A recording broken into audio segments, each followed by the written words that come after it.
Roberto Zonta, contavano i punti, Bassano li ha portati a casa, è stata una partita a double face, il primo tempo un po' di pressione, di sofferenza era previsto, poi la squadra si è distesa meglio, ha migliorato credo anche l'atteggiamento difensivo pian pianino nel secondo tempo e ha ottenuto intanto il malloppo che era quello che contava, poi il resto ce lo direi tu.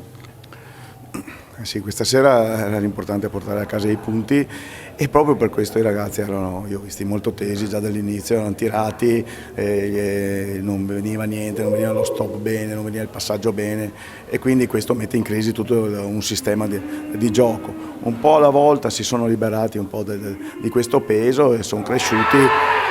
Per me abbiamo fatto anche una buona partita.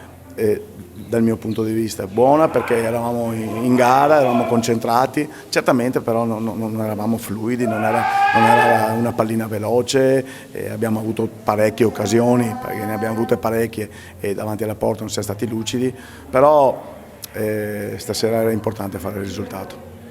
Questa però è una gara che dà fiducia, potrebbe sbloccare, innanzitutto era importante scacciare le paure, adesso si va a Breganze con un altro spirito, con una squadra che comunque è tosta, non è quella dell'andata, serve però il Bassano in edizione speciale per tutti i 50 minuti.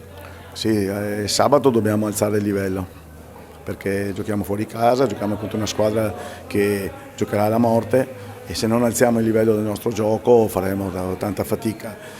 50 minuti, sì, dobbiamo fare 50 minuti, ma bisogna anche entrare subito bene, perché se si entra subito bene in partita poi bene o male si riesce a gestirla.